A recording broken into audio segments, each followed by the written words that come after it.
Good morning, everybody, and welcome to our weekly live question and answer series. We're from Tustin Longevity Center, an integrated medical practice here in Tustin, California. Every week on Wednesdays at 9:45 a.m. Pacific, I sit down usually with Dr. Ellithorpe, and we look for your questions. We want to make this an interactive experience as much as possible, so you can engage with us by posting any health concerns, questions, comments, thoughts in the chat section over here on this side of the video. You do need to be logged into YouTube to be able to access that. If you can't get logged into YouTube, then what you can do is you can email your questions to us at office@tlcdoctors.com. Put in the subject line question for live Q&A. That'll get sent to me, and we'll answer that question on the following week's broadcast. So, Dr. E, thanks for joining us today. Thank you, Talon. Short disclaimer, while we're covering a wide variety of questions here and talking about current health topics and news, I want to make sure that you understand that this is not meant to replace a relationship of you and your physician. This is not meant to be specific medical advice. This is for educational purposes and for questions that you can take back to your provider. And certainly we're here, we're available, we're scheduling telehealth visits for people that can't come into the office, and we're also seeing people here live and in person. Dr. E, do you have any current events or news that you want to share with us today? Yes, I do. I have a couple, three. Okay. And last November 27th, about 5 days ago, the Johns Hopkins newsletter, it's published by the students of Johns Hopkins since 1896, and this is their November 27, 2020 report. And in it, it states the title as A Closer Look at U.S. Deaths Due to COVID-19. Now, as I talk about this, I want you to know that this has already been retracted. But I think it's an interesting perspective. So I'm going to read you the findings of this report and the graphs and stuff. This is produced by Genevieve Briand, again, the newsletter from Johns Hopkins University. And it states that she's an assistant program director of the Applied Economics Master's Degree Program at Hopkins, and critically analyzed the effect of COVID-19 on U.S. deaths using data from the Centers for Disease Control and Prevention in her webinar titled COVID-19 Deaths, A Closer Look at U.S. Data. This was from mid-March of 2020 to mid-September. And I just want to read a few lines from this study. She goes on to state with her team, therefore, according to Briand, not only has COVID-19 had no effect on the percentage of deaths of older people, but it has also not increased the total number of deaths for the year 2020. These data analysis suggests that, in contrast to most people's assumptions, the number of deaths by COVID-19 is not alarming. In fact, it has relatively no effect on deaths total in the United States. Quote, this is true every year. Every year in the U.S., when we observe the seasonal ups and downs, we have an increase of deaths due to all causes, Briand pointed out. When Briand looked at the 2020 data during that seasonal period, COVID-19 related deaths exceeded deaths from heart diseases. This was highly unusual, since heart disease has always prevailed as the leading cause of deaths. However, when taking a closer look at the death numbers, she noticed something strange. As Briand compared the number of deaths per case during that period in 2020 to the year 2018, she noticed that instead of the expected drastic increase across all causes, because seasonally in the winter you have an increase of all causes of deaths, okay? There was a significant decrease in deaths due to heart disease, even though it was at a time of the year when you should see even more. Even more surprising, as seen in the graph below, this sudden decline in deaths is observed for all causes of death. This trend is completely contrary to the pattern observed in all previous years. Interestingly, as depicted in the table below, the total decrease in deaths by other causes almost exactly equals the increase in deaths by COVID-19. This suggests, according to Briand, that the COVID-19 death toll is misleading. Briand believes that deaths due to heart disease, respiratory diseases, influenza, and pneumonia may instead be recategorized as being due to COVID-19. All right, so this was put out and there was a webinar. It was most interesting. And then, of course, a lot of debate took place. Sure. And then the actual Johns Hopkins University people retracted this. So I was digging deeper, and in the Wayback Machine of the computer, because nothing is ever lost, I went and I got another copy of this newsletter to look at the comments below. Okay, so I looked at the comments, and there's many pages of didactic comments of people all around the world discussing this. Okay, and here is one comment from 4 days ago. Consider the following figures: U.S. total deaths by year per CDC. And you know, I did this several weeks ago as well. In 2013, total deaths for all causes in the United States was 2,596. 2014, 2,626. 2015, 2,712. 2016, 2,744 plus. 2017, 2,813. 2018, 2,839. 2019, 2,855. And 2020, as of November 14th, total deaths was 2,512,000. Okay? So he goes on, this gentleman, in his comments saying, at present, the U.S. is experiencing a 1.12 increase in overall mortality rates for 2020. Not good, pandemically numbers to be sure. However, last year, 2019, there was also a 1.12 increase. Did we miss a pandemic in 2019? But wait, it's even scarier. 2018 saw a 1.22% increase in mortality rates. 2017 saw a 1.24 increase. 2016 a 1.27 increase, 2015 a 1.27 increase, and 2014 a 1.29 increase, all exceeding 2020's increase in mortality rate. So does this mean we have had pandemics for the last 7 years? And you go on and point out lots of comments with a lot of good information of all the people contributing to critiquing this article, which pretty much endorsed what they said. So I think it's important for us to know this, and discuss it, and not try and retract this and hide these numbers. That's what science is. It's looking at someone's work and critiquing it. And I think it's wonderful to go in the Wayback Machine and look at all the comments of the various people on this. So I'll post that in the comments section so people can download that. Can I interrupt with a question that we received? Yeah. And then we can get back to what else you've come across in this last week.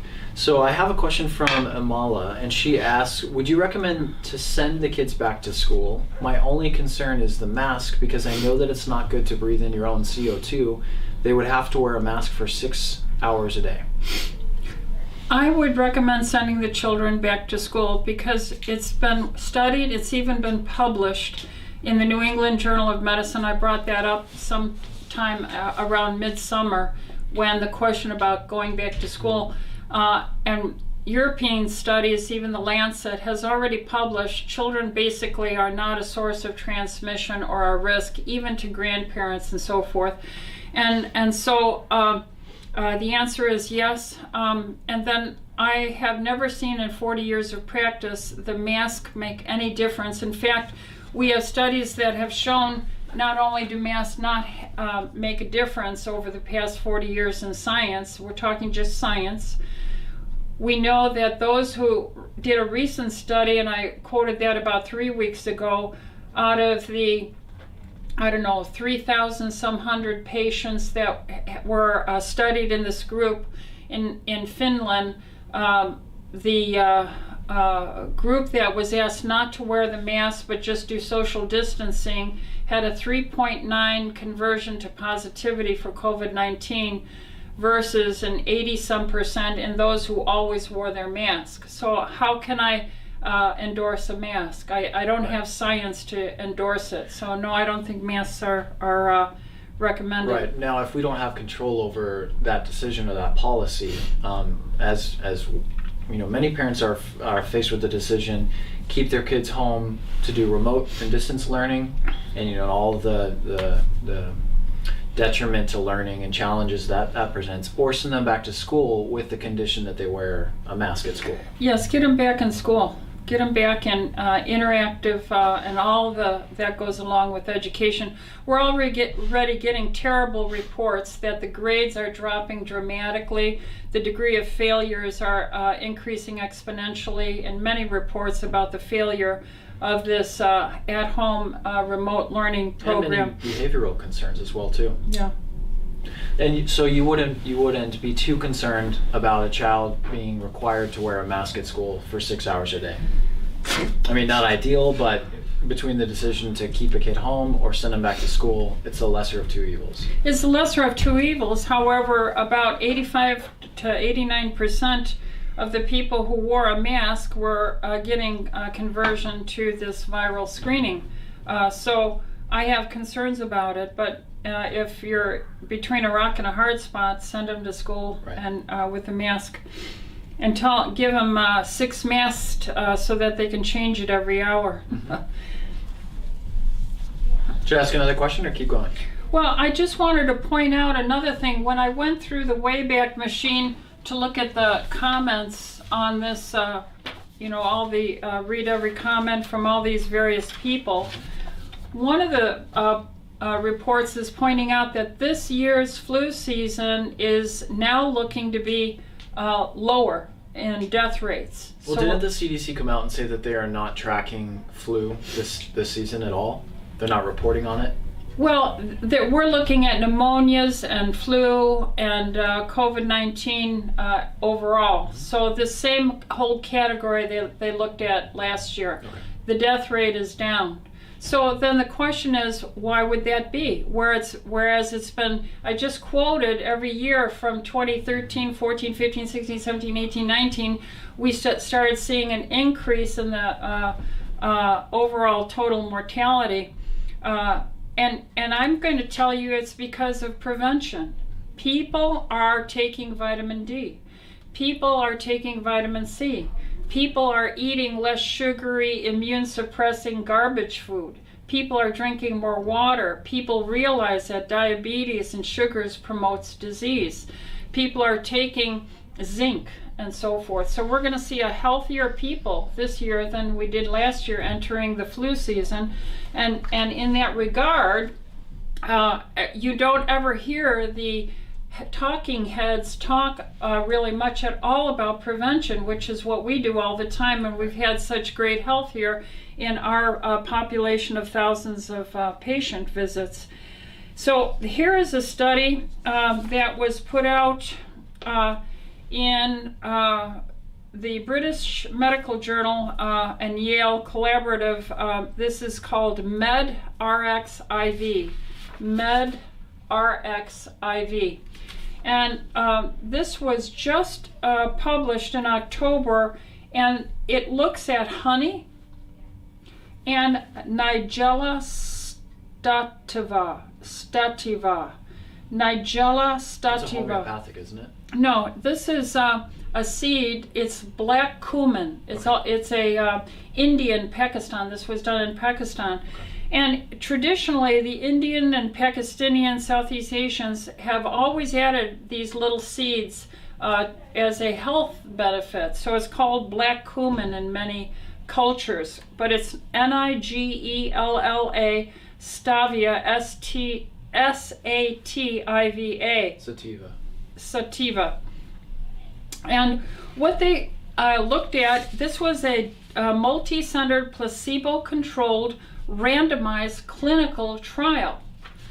And what they found was they took PCR confirmed COVID-19 patients with moderate to severe disease, and they enrolled them in the study. There were 313, so it's a sizable group of people, and they had 210 moderate and 103 were severe, and they split those two groups equally in half, and they gave 1 gram of honey per kilogram per day and Nigella sativa seeds, their seeds, Nigella sativa seeds, 80 milligram per kilogram per day, or a placebo.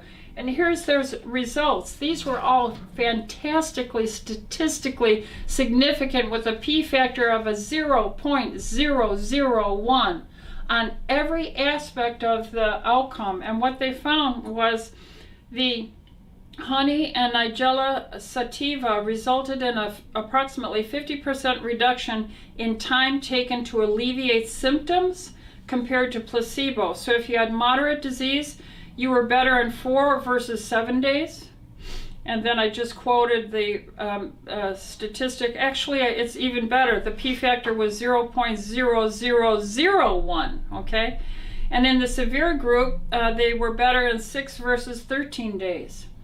And again, the p-factor was 0.001. Also, the honey and Nigella sativa also cleared the virus 4 days earlier than the placebo groups in the moderate, 6 days versus 10 in the severe group. And the HNS, honey Nigella sativa, further led to a better clinical score on day 6 with normal activity resumption in 63% of the cases versus 10.9 among the moderate cases. And they all, by the way, got standard of care in addition to this. And the hospital discharge was 50% versus 2.8% in the severe cases. So in severe cases, mortality rate was 4-fold lower in the honey and Nigella sativa group than placebo. And there were no adverse effects. So I'm all for science and research, okay? I'm all for looking for prescription medications and drugs, but we are woefully in error as clinicians and scientists and doctors for not being up and studying and looking for natural, no side effect means by which we can help our patients. This is fantastic data. And is it backed up? Yes, it's also backed up with another study I found earlier in July 2nd of 2020, and this was published in Phytomedicine, and the title of this was Potential Influence of Nigella sativa, black cumin, in reinforcing immune system, a hope to decelerate COVID-19 pandemic. And again, the data was very excellent here, and both the in vitro and the in vivo studies were collaborative. So we have reproducible science here. Why isn't this being discussed by the talking heads like Dr. Fauci? I don't know the answer. I don't know. Well, I have my ideas, but I don't have the answer either. Okay, I received a question over text. You mind if I ask? Mm-hmm. Sure. This person's asking, do you have a recommended daily dose of zinc and or quercetin? Yeah, well, if you have not been taking care of yourself preventatively for years and months already, then you probably should take anywhere from 25 to 50 milligrams of zinc chelates, amino acid chelates, every day for at least a month. We've even covered some research with zinc as high as 200. 200, even up to 200 in the acute hospitalized case, okay? Right. But if you're well and just want to build yourself up, 25 to 50 milligrams a day should be very good. A good multivitamin, and those of us who have been on it, 5 to 7 milligrams a day maintenance, if you're on a good multi-chelate, is very good as well. Okay. And then the quercetin, the studies that I have seen, if I can recall correctly, are somewhere in the realm of 2 100 to 600 milligrams per day. I take 400 milligrams a day. If you take our DHIS, high quality orthomolecular product, there's 400 milligrams in 2 capsules a day. And if you take Aller-DHQ from Zymogen, I think there's 250 milligrams a day in that. Right. And again, these are fantastic, safe, no side effect nutraceuticals that have very good science behind them. And I'd point you back to last week's video. Dr. Elthorpe actually laid out some research that covered the most popular, most proven and effective nutraceuticals that you can take. And she covered the ones that we carry here and what we've been recommending and the research that it points to. So if you want more information, go back to last week's video. But the shorter answer is about 25 to 50 milligrams of zinc and about 200 milligrams of quercetin. You can be on a little bit of a lower dose if you've already been taking that regularly. All right, hopping into another question here on from the live chat on YouTube. Do essential oils work? Some claim smelling certain smells promote hormone function, etc. Sounds like pseudoscience to me. I am not up on essential oil inhalants enough to make a qualified comment on that topic. Right. However, I would say I've been in the world of preventative and biochemistry major, chemistry major, and worked with my father in food research. So if it hasn't come across my eyeballs, and I'm on this, I'm in science, I'm a nerd, you know, I'm a boring person to be with in private because all I do is research. And I have not seen anything that would have caught my credible attention in decades. Right. Okay, short answer. Next question is, what is the expiration date of your vitamin D that I bought from TLC? On the bottle, it only lists when it was made. So that must be the TLC vitamin research that we have manufactured to our standards. That one's unique because it lists the born-on date, if you will, instead of an expiration date. The reason for that is, the main reason is that we're really highlighting that these are made fresh. They're made specific to our doctor's protocols. They pick and choose every single ingredient in there and only put in there the essential or active ingredients. Many of these vitamin nutraceutical companies, they're making these in large batches, millions of bottles at a time, and they have to put fillers and things like that in there. And so they put on there an expiration date when they've tested it up to a certain point that they know that it at least has what's on the back of the label. But who knows how long those were sitting in a warehouse or being shipped to and from. So the short answer is the company that we work with, Compounded Nutrients, that produces these for us, guarantees the effectiveness on it for 90% of the ingredients in there up to 2 years. So it's usually up to 2 years from the born-on date. But they've decided with us to specifically show you the freshness of it because it was produced on that date. And we only get a couple hundred at a time. Right, small and batches. So we get these small batches that are turning over because I'm interested in the highest quality and the freshest product for my patients. Okay. What is your opinion on Propolis? A friend told me yellow Propolis reduces cancerous tumors and that establishment doctors can't recommend it, otherwise they lose their license.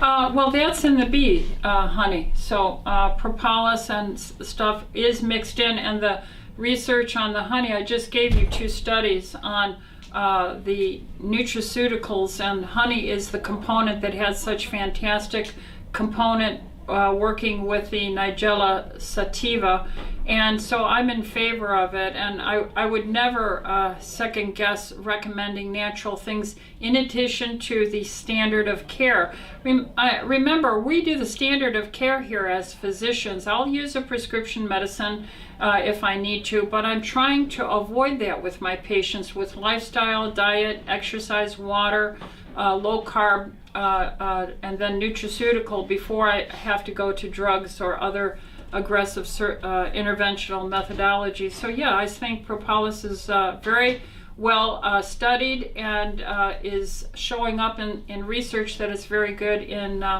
its antiviral, immune enhancing proponent. What is propolis and where's it found? Honey? Bees. When bees are going around and pollinating and stuff, they track back when they make their honey this material called propolis, which is an assortment of probably polyphenols that are from all these flowering things. Right. And this gets into the honey, and when you consume the honey, you're actually getting some nutritional benefit from it, immune enhancing benefit. Are you familiar with this claim that he's mentioning of reducing cancerous tumors? That's because the NK stem cell, which is a natural killer cell, is enhanced with propolis. So Okay. you could make the argument, yes, it would be beneficial in killing. Could be beneficial. All right, and probably the last question we have time for is, in order to test for iodine deficiency, is it dangerous to take 4 iodine tablets all at once? I think that's part of the instructions, the loading. Yeah, there's nothing wrong with that whatsoever. About 97% of all people in the United States are iodine deficient. What's dangerous is not to take iodine. That's what's dangerous. Got it. Thank you for that answer. Now, let me give a little addition to that. If you look at the women in Japan, and they have a much lower breast cancer rate, and the diet of people in Japan are daily getting somewhere on the average 12.5 milligrams to 25 milligrams of iodine, which is a salt, in their daily diet. Milligrams, 12.5 to 25 milligrams. And so we have centuries of history of people safely taking 25 to 50 milligrams over the centuries. So you have to have critical thinking, be open-minded, and understand these recommendations are based on centuries of civilization's normal consumption of iodine. And then I have years and years of research on iodine challenge tests in which the 50 milligram has never once been an issue for any of my patients. It's also different than people who say they have an iodine reaction, they're allergic to iodine if they had the IV iodine-based imaging infusion of that iodinated dye contrast is what I'm trying to think of, the contrast. That is a perverted, tagged material of which iodine is attached to it. When you take the salt iodine, that is totally different than what's put into these contrast dyes. Yeah. Okay. All right, well, thanks for your participation today. Love it when we have lots of questions come in and we can be interactive. That's just about all the time we have for today. Hope you guys all had a wonderful Thanksgiving. We'll be back here again next Wednesday at 9:45 a.m. Pacific. Join us, tell your friends. If you're finding this content valuable, do us a small favor and just click that like button, the thumbs up. If you can, subscribe. That way you're also notified whenever we put out new content. Are we going to have a gift certificate again? I don't know. Yeah, I'd had some questions on that. Okay. So if you're interested in gift certificates, I'm sure we can make that available. Sure. Okay. All right, folks. Well, we look forward to seeing you next Wednesday at 9:45 a.m. here on YouTube. Thanks for joining us.